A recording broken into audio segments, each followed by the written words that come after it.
টাকা থেকে কাটমানি। বাংলার বাড়ি প্রকল্পের দ্বিতীয় কিস্তির টাকা থেকে জোর করে 20,000 টাকা আদায়। আর এর জেরে বাড়ি তৈরির কাজ মাঝপথেই বন্ধ। ভাঙাচোরা ঘরে দিন কাটছে বৃদ্ধার। এমনই চাঞ্চল্যকর অভিযোগ তৃণমূলের পঞ্চায়েত সদস্য এবং তাঁর স্বামীর বিরুদ্ধে। অভিযোগ মানতে নারাজ পঞ্চায়েত সদস্য।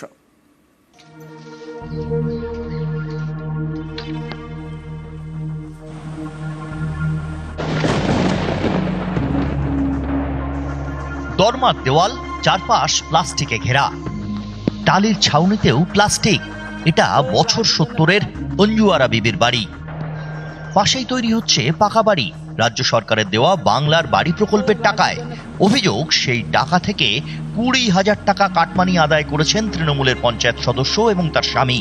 টাকার অভাবে বাড়ির কাজ শেষ করতে পারেননি, তাই বাধ্য হয়েই বৃদ্ধাকে থাকতে হচ্ছে দক্ষিণ 24 পরগনার মগরাহাটের ভাঙাচোরাই ঘরে।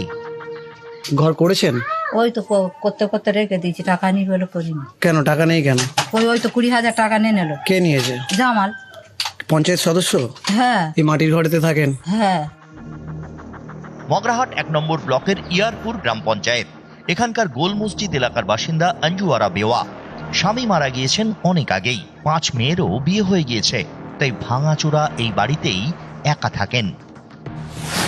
সম্প্রতি রাজ্য সরকারের বাংলা বাড়ি প্রকল্পে আবেদন করেন অঞ্জুয়ারা। তালিকায় নামও ওঠে। প্রথম কিস্তির 60,000 টাকায় অর্ধেক বাড়িও তৈরি করে ফেলেন। দ্বিতীয় কিস্তির 60,000 টাকা ব্যাংক অ্যাকাউন্টে ঢোকার পর বিপত্তি। অভিযোগ, পঞ্চায়েত সদস্য কিসমত বিবি এবং তার স্বামী জামাল লস্কর বৃদ্ধার থেকে 20,000 টাকা কাটমানি দাবি করেন। চাপের মুখে পড়ে তাকে 20,000 টাকা দেন বৃদ্ধা। তাঁর দাবি, হাতে আর টাকা না থাকায় বাড়ির কাজ বন্ধ হয়ে গিয়েছে। এরপরেই পঞ্চায়েত প্রধান বিডিওর কাছে লিখিত অভিযোগ জানান। 20,000 টাকা বাংলা আবাস যোজনার টাকা ঢোকার পরে আমার বৌদিকে এসে হুমকি ধুমকি দিচ্ছে। কিসমত বিবি লস্কর শাসক দলে ঢুকে গেছে, গিয়ে আমার বৌদির কাছ থেকে হুমকি ধুমকি দিয়ে 20,000 টাকা নিয়েছে। এখন মাটির ঘরে আছে। আর আমি এসডিও, বিডিও, ওসিকে চিঠি করেছিলাম, সব জায়গায় করেছিলাম। ও আমাদের ফাঁসাবে বলে বিরুদ্ধে করে ওরকম করছে।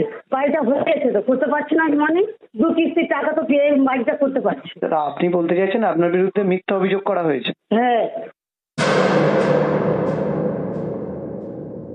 অনেক কষ্ট করে জনপ্রতিনিধি হয়েছে, সেবা করবে, সেই সেবার জন্য ওদের দান দিতে হবে না?